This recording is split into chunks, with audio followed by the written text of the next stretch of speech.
In September 1973, Israeli intelligence observed a buildup of forces along the Syrian and Egyptian front lines. It was not viewed seriously. A month before the war, we got similar information.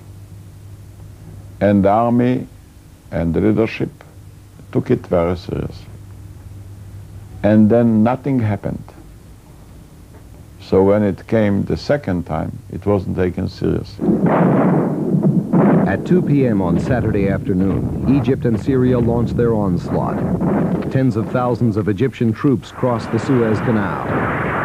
Most of the Israeli line of fortresses along the canal collapsed. The Egyptian forces appeared unstoppable.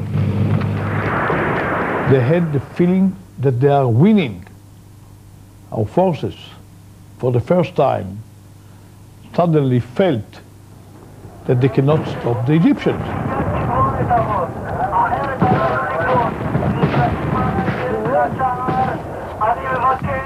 The morale was so high of everyone, even who lost his sight, even who was with amputated legs, but very happy that he has done something for his country.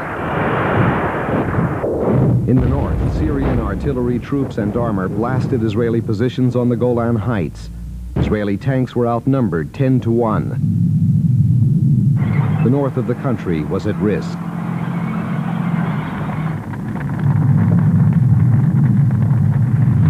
Israeli armored forces stormed across the Sinai Desert to retake positions.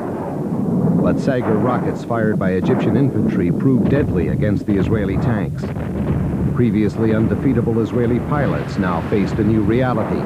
Egyptian SAM missiles brought down dozens of Israeli jets. I remember coming to the canal when I arrived in my division after 24 hours of going with our tanks across the desert on chains. I saw a young officer. He said, he looked at me, was like that.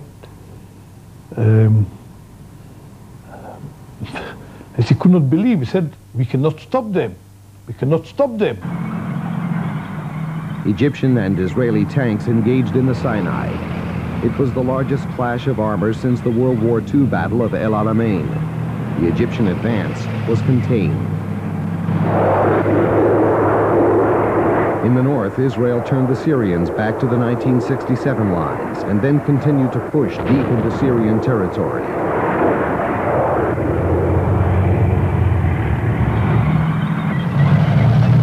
The turning point in the south came when General Ariel Sharon decided to attack the Egyptians from the rear.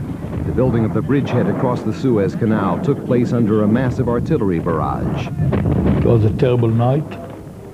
I think that night we lost, from my division, about 300 killed and around 1,000 wounded. And all of us, from soldiers to the divisional commander, we all were fighting there. It was maybe the most terrible night I've ever seen. Sharon's plan succeeded. Israel advanced into Egypt, cutting off tens of thousands of Egyptian troops in the Sinai. A ceasefire came into effect. The price of war had been devastating. 2,700 Israelis killed and thousands more wounded. More than 18,000 Arab soldiers had lost their lives. It was war, really, of soldiers, because the courage and the sacrifice that they had to show, it was unbelievable. They did it. I speak about fathers of 4 and 5 and 6 children who were fighting. And I may call it even the war of fathers and sons. Israeli and Egyptian officers signed a ceasefire. One day that the initial step towards understanding, reconciliation, and peace in the Middle East began here at kilometer 101.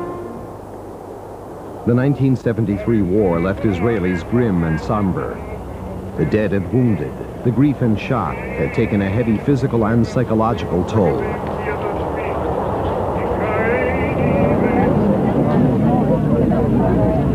Soldiers and officers returning from the front were bitter. Many staged demonstrations. They asked who was responsible.